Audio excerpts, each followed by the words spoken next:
सबसे पहले तो माहौल बनाना होगा, क्राइम यहाँ से ख़त्म करना होगा। क्राइम रेट बहुत ज़्यादा है हरियाणा में। अगर मैं अपने शहर की बात करूँ, मैं स्पीडो से बिलोंग करता हूँ। अभी रिसेंटली वहाँ पे मर्डर भी हुआ। तो ऐसी घटनाएं लूटपाट की ये सरकार का दायित्व है और सरकार को सबसे पहले तो माहौल बनाना चाहिए, यहाँ पे क्राइम ख़त्म करना चाहिए। सरकार अच्छा कर रही है लेकिन और अच्छा करने की ज़रूरत है। अभी जगह है और बेहतर मूल रूप से आप भारत के हैं और शायद जींद से हैं आप? जी, जींद से हैं, यानी कि हरियाणा राज्य से आप हैं। मोदी जी को प्रधानमंत्री के तौर पर और मनोहर लाल खट्टर को मुख्यमंत्री के तौर पर आप एक कैसा नेता मानते हैं? देखो, जो एक्सपेक्टेशन लोगों की थी, मैं पहले मुख्यमंत्री जी की बात करूँ, वो शायद लोगों की पूरी नहीं हुई। क्योंकि काफ़ी वर्कर ने भी, जो पार्टी के वर्कर हैं, उन्होंने भी मेरे से बात की। टाइम टू मेरे अच्छे फ्रेंड भी हैं और खट्टर साहब भी हमारे पास गए हैं। मैंने बहुत ज़ोरदार वेलकम किया उनका कनाडा के अंदर। और मेरे ख्याल में हरियाणा के मुख्यमंत्री का इतना ज़ोरदार और इतना वार्म वेलकम कभी नहीं हुआ जितना हमने खट्टर साहब का किया था। और खट्टर साहब भी, मैंने जब भी इनको कोई रिक्वेस्ट की, मेरी तो सुनी है, और मैंने कोई अपनी पर्सनल आज तक कोई काम नहीं बोला।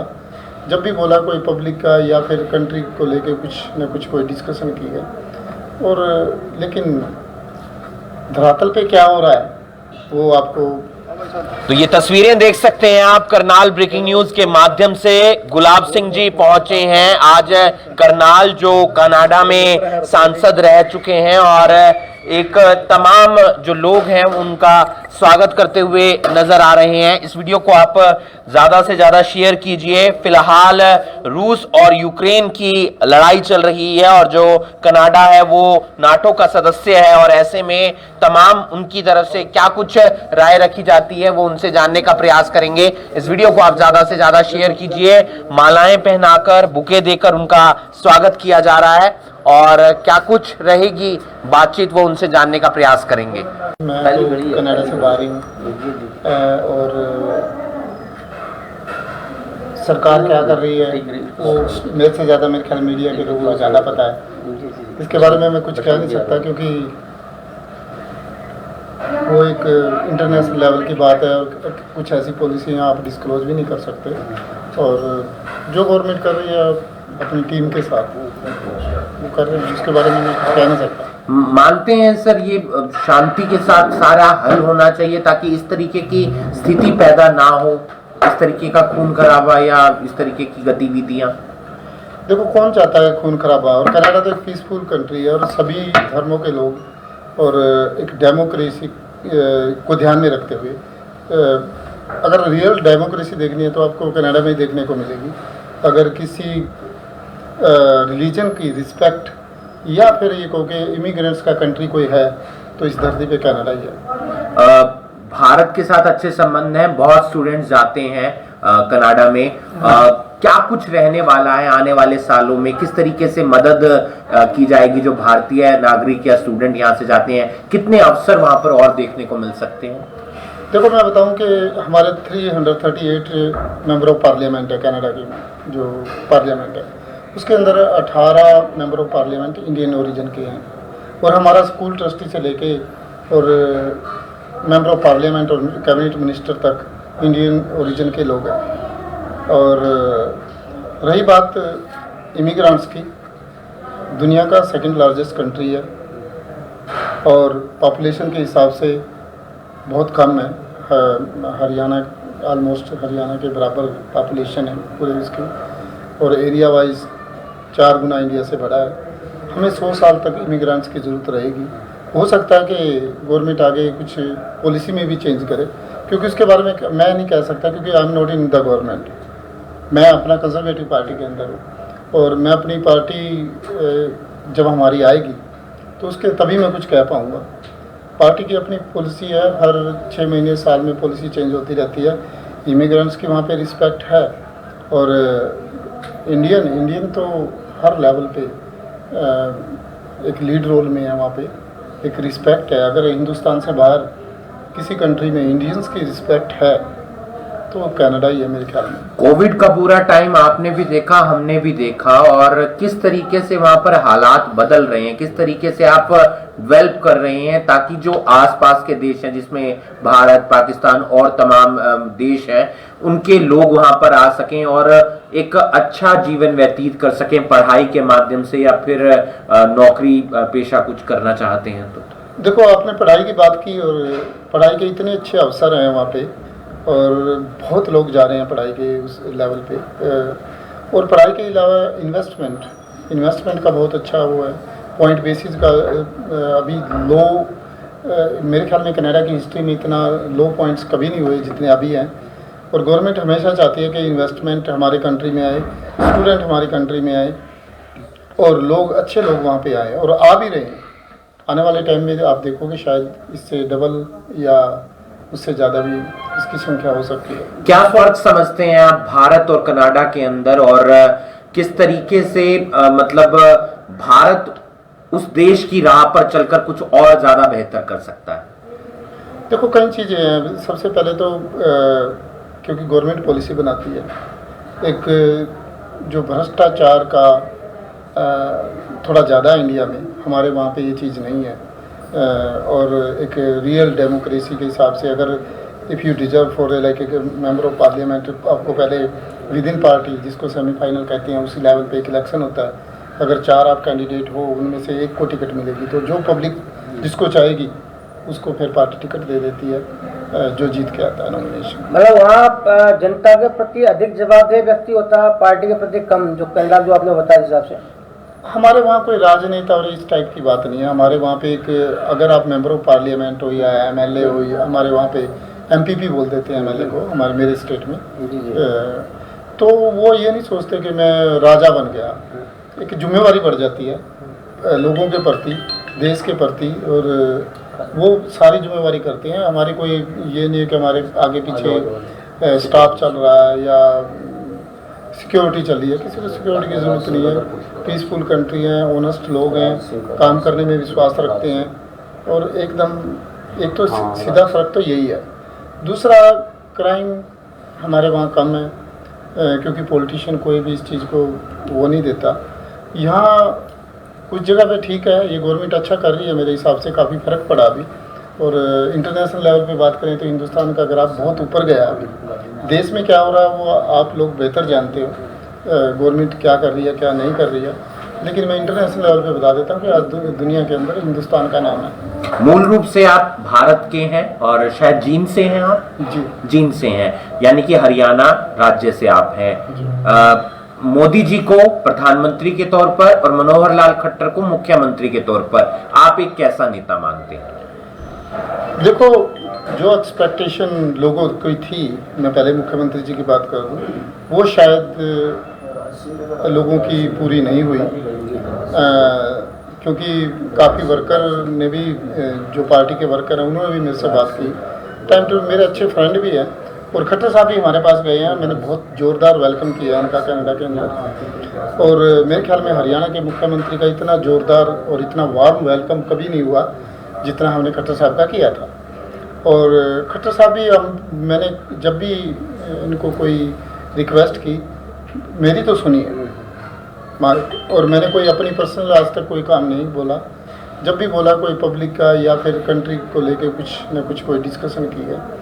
और लेकिन धरातल पे क्या हो रहा है वो आपको, हरियाणा में पूंजी निवेश मोदी जी के बारे में, मोदी जी का बहुत बड़ा नाम है आज के दिन, हमारे प्रधानमंत्री का। उस प्रधानमंत्री पे आज मोदी जी बैठे हैं, और कोई भी बात होती है तो इंडिया को अवॉइड नहीं कर सकते आप।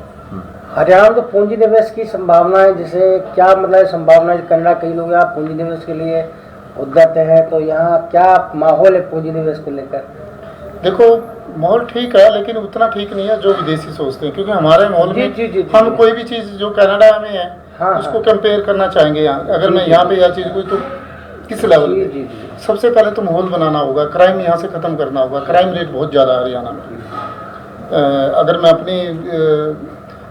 अपने शहर की बात करूँ, मैं स्पीडो से बिलोंग करता हूँ। अभी रिसेंटली वहाँ पे मर्डर भी हुआ।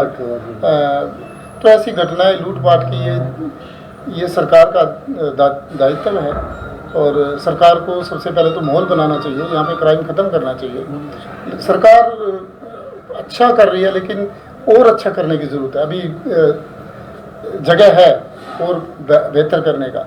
एक आखिरी सवाल, हम देख रहे हैं आजकल भीड़, मतलब जो है लोग बच्चे जा रहे हैं कनाडा, ऑस्ट्रेलिया, डोंकी मार के यूएसए, मतलब एक चाह है, एक जुनून है, या किसी को देखकर जाने की इच्छा है कि वो जा रहा है तो मैं क्यों ना जाऊं। आपको लगता है ये जिस तरीके से भीड़ जा रही है ये सही है, वापस ना आना और अपने देश को छोड़ देना, अपनी मिट्टी को छोड़ देना, ये आपके संदर्भ में आपका क्या कहना है? देखो, मैं भी इंडियन हूँ और अगर हर एक इंसान चाहे वो किसी भी कंट्री में रह रहा हो, कनेडियन भी कि दूसरे कंट्री में, यूएस में या इधर उधर काम, यूरोप में काम करने जाते हैं, ये नहीं कि कनाडा ही सारे लोग जा रहे हैं, लेकिन उनको बेहतर अपॉर्चुनिटी लगती है कनाडा के अंदर, इसीलिए लोग जा रहे हैं।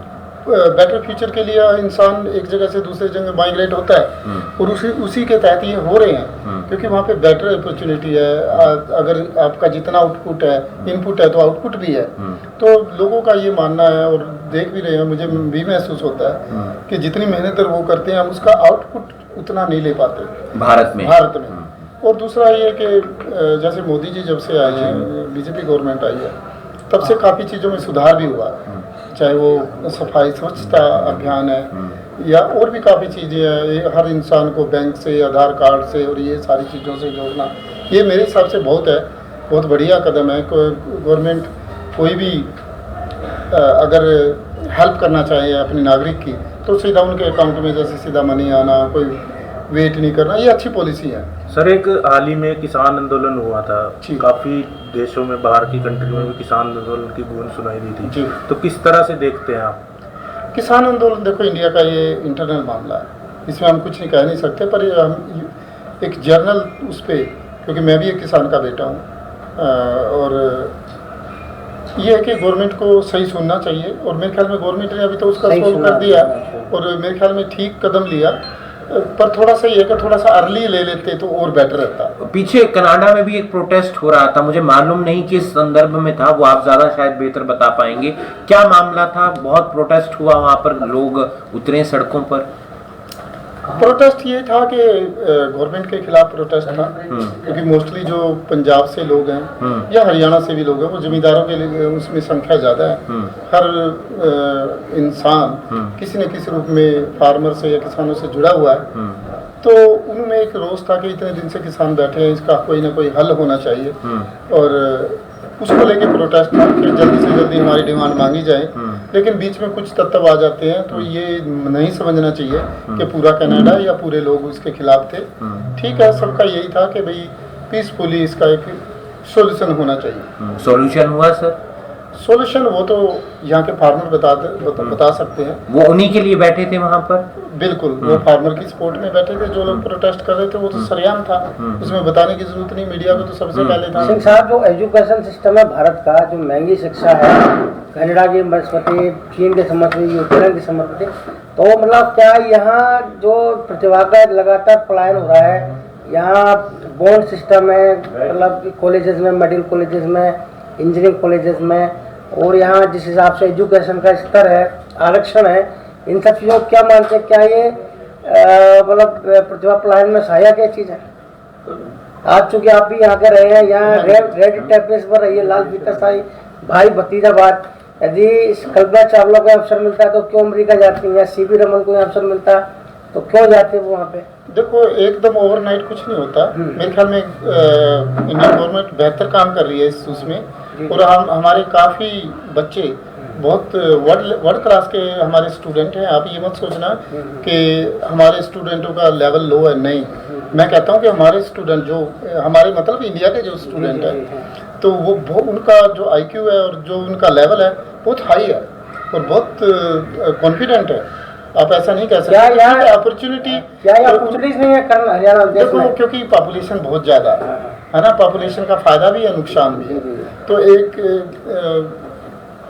सभी को चीज़ नहीं मिल सकती, तो इसलिए शायद स्टूडेंट अपॉर्चुनिटी के बाद। किस पार्टी से संबंध रखते हैं? मैं कंजर्वेटिव पार्टी से। आप फिलहाल सांसद हैं वहाँ? नहीं, सांसद ही मैं senior adviser to the leader, जो हमारे अपोजिशन लीडर हैं, ठीक है, उनका मैं सलाहकार हूँ। ठीक। लेकिन वो 1 महीने से हमने उसको रिमूव कर दिया और अभी नया आएगा, तो इसलिए आप मुझे आज के दिन एडवाइजर भी नहीं कह सकते, क्योंकि अभी पहले आप सांसद रहे हैं? नहीं, सांसद नहीं मैं रहा। मैं पहले सबसे पहले डेलीगेट बना, उसके बाद director of South Asian development बना जब हार्पर गवर्नमेंट थी और पैट्रिक ब्राउन लीडर थे ओंटारियो के।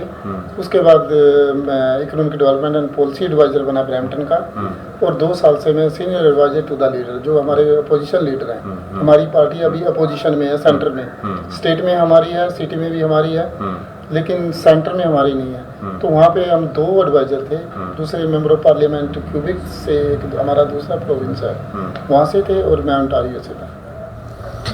करनाल में कनाडा के ओपोजिशन लीडर के एडवाइजर गुलाब सिंह जी पहुंचे और जब उनसे सवाल किया गया कि हरियाणा के मुख्यमंत्री मनोहर लाल खट्टर और देश के प्रधानमंत्री नरेंद्र मोदी के बारे में वो क्या सोचते हैं, उनके कार्यकाल के बारे में क्या सोचते हैं, तो उन्होंने कहा कि प्रधानमंत्री नरेंद्र मोदी जी के आने से भारत की विश्व भर में एक पहचान बनी है, लेकिन मनोहर लाल खट्टर जी से जितनी उम्मीदें यहां की जनता ने लगाई थी, उन उम्मीदों पर वो खरे उतरते हुए नजर नहीं आए। हरियाणा में क्राइम ग्राफ काफी ज्यादा है, और साथ ही साथ जब उनसे यह भी सवाल किया गया कि लगातार बच्चे पढ़ने के लिए कनाडा जा रहे हैं और फिर वापसी नहीं होती है, तो उसके बारे में उनका क्या कहना है, तो उन्होंने कहा कि एक बेहतर भविष्य के लिए हर कोई प्रयास करता है और उसी के लिए बच्चे प्रयास करते हुए नजर आ रहे हैं। इस वीडियो को आप ज्यादा से ज्यादा शेयर कीजिए और बाकी तमाम खबरों के लिए आप जुड़े रहिए करनाल ब्रेकिंग न्यूज के साथ।